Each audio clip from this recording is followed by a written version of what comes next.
again to an important discussion in a fireside chat, which will go a few minutes over because we have a little few minutes to be able to even go the little bit of the distance together as we prepare for our next panel that will be Virtual Worlds Open to All, Built by All, which will be hosted by Stefan Youngblood. We bring today at this discussion Earth Reality, Don't Forget Our Planet, and we have none other than Andrea Camargo, who comes to us from the extraordinary and beautiful Colombia, who also spends so much of her time in business and explorations in Europe and here in the United States. She is a dear friend, and I'm inspired often by her work and the work that she's doing together with an unmuted mic. Andrea, we're very happy to have you, and please introduce who you are to the GatherVerse community and the global community once again, and let us know why you arrived here. Thank you so much, Christopher. It's a pleasure to be here, as always. Thank you for opening up the space for these amazing conversations. So I'm Andrea. I studied veterinary medicine here in Colombia. And throughout my career, I realized we have a deep disconnection to nature, not only to the animals we engage with and we create as products, but also with all the natural world around us. It's a beautiful world, and we often have this mindset or this um, systemic way of looking at it as something we can exploit. And I think it's a narrative we can definitely shift. And that's why I continue my studies in the US. I did a master's degree in international business and then another one in San Francisco on entrepreneurship and innovation. So, yeah, really happy to be here and to share my insights with you guys. What was the inspiration when we talk about Earth Reality, and we're certainly happy to have you, Andrea? We talk about Earth Reality, the planet, the work that you've been engaged in for a number of years when it comes to this intersection of planet and technology. Can you bring us into a little bit of why this matters in this discussion where it's labeled a virtual world symposium? Because the two look so different, but they're so relatable to one another. And I know a lot of your work speaks to that. Please share with us a little bit more. Of course. Well, I think most of the technologies that we create are based on our human experience. And if that human experience is based on these values of this anthropocentric way of seeing and relating with the world, we are going to create the same relationships in the virtual worlds. And there is something that we have been researching in the past few years, which is how nature-based solutions can give us a glimpse of the wisdom of nature, and how can we use that wisdom that is also within us and create businesses and all kinds of communities that align with the values of nature and the natural world. And I mean, this has been a really kind of a journey for us and my team, because we started like thinking, oh, we need to, save the world and be low energy and have a cleaner diet and all these kind of things. But now we are kind of in the intersection between uh, what we create and what we say to ourselves inside is what also we express outside. And I don't know if you've heard of the inner development goals. No. Please No? share. No. Well, it's when we talk about the sustainable development goals, it's really interesting because we are definitely not going into the right direction, Right. right? That's right. And so many scientists now know that we keep on increasing CO2 emissions, but we also keep increasing our GDP, which is great for some economists. But also, there is a correlation between these two, the energy consumption and, in general, the consumption we have as humans in the planet incredibly high, and we keep on having this consumption like in an exponential curve for growth. But of course, there are planetary boundaries, and we cannot do this because if we think in systems, we understand that there are some limits to growth. And there are planetary and social boundaries that we are reaching the limit of these. And so the inner development goals aim to change the narrative and the conversation and not blame the outside, what is happening outside of us in relationship to climate change, but instead we look inside and we start with 5 principles, which are being, thinking, relating, collaborating, and acting. And with these principles, we start changing the inner conversation and the relationship we have with ourselves, with the natural world, and with other people.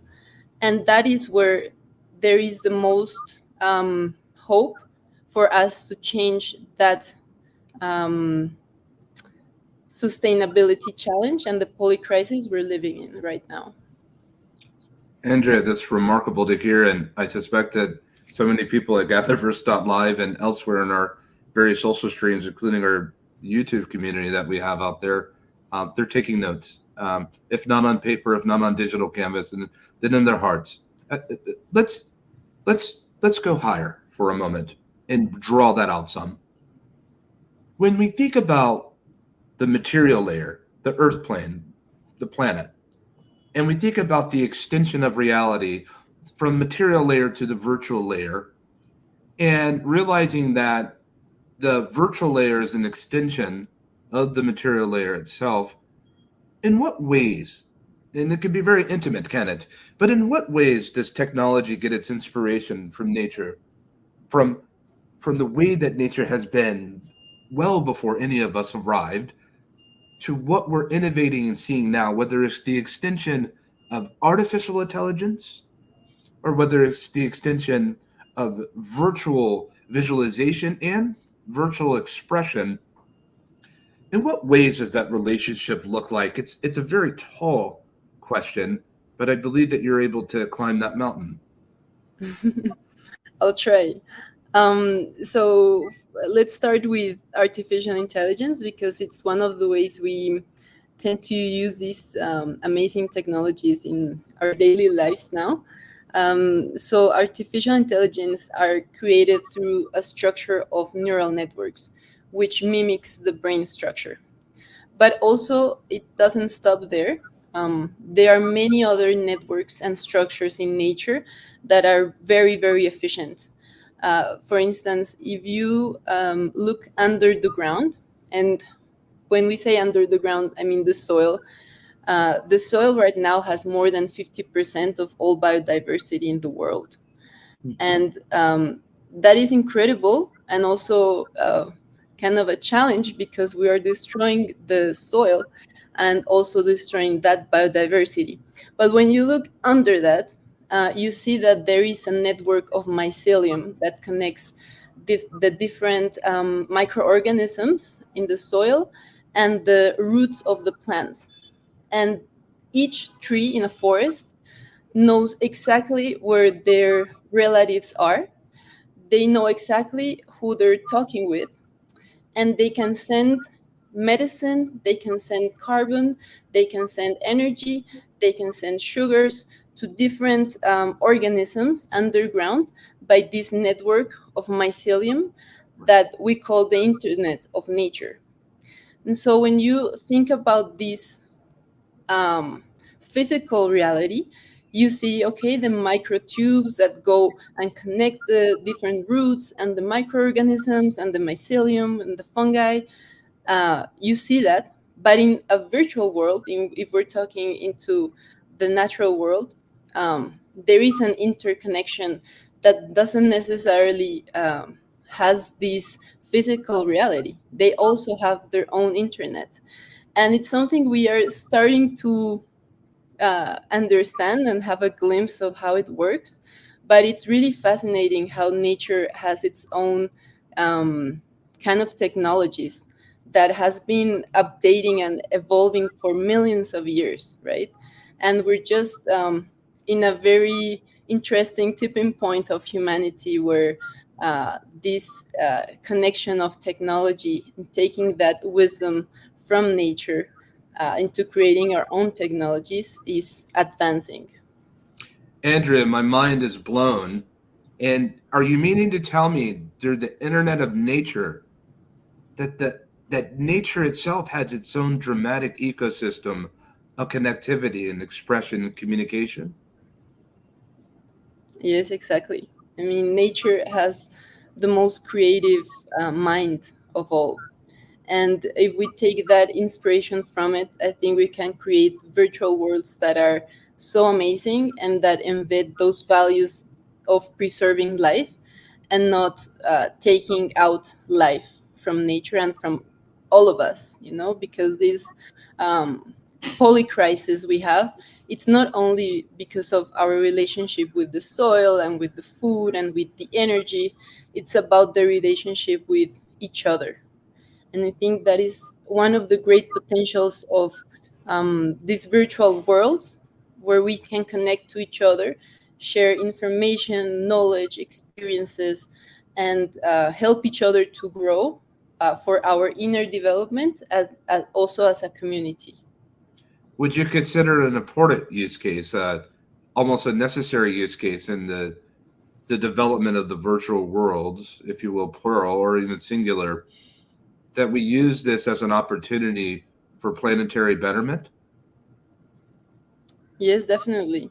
I think there are emerging hubs and communities around the world that are realizing that we are much more stronger together than alone, and we can really have an impact in the world, a positive impact in the world, when we share this knowledge with each other, because right now what we're doing at ReFi is connecting all these projects and communities around Latin America and start helping them to exchange this information, because sometimes we are alone in our different territories and we don't know there are other people out there working in the same way that we are working. And for instance, we have worked with farmers that have this very interesting um, perspective towards how to work the soil, how to create food, preserving the abundance of nature. And when we connect different farmers in different territories, it's really awesome how they can start innovating these methodologies for increasing the abundance within the soil and also for us. We are 90% microorganisms, 10% humans in number of cells. So basically, what you eat and how you relate with these microorganisms determine your own health. And that, I think, is something we cannot disconnect from nature.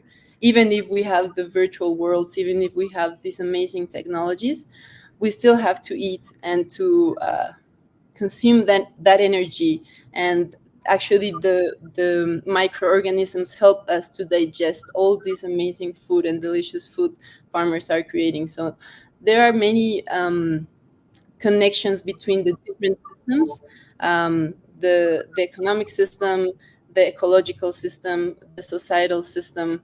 And it's really, really awesome what we are looking at right now, really hopeful. It's extremely helpful. And Andrea, we want to say thank you for joining us to really unpack what you just unpacked. We know that you're going to be joining us again sooner rather than later, coming up for our GatherVerse Food Summit, which will be extraordinarily just remarkable in terms of the expressions that we already have so many people that have applied to speak to that, which we're so thankful. So many people that are joining us for that, including with your leadership.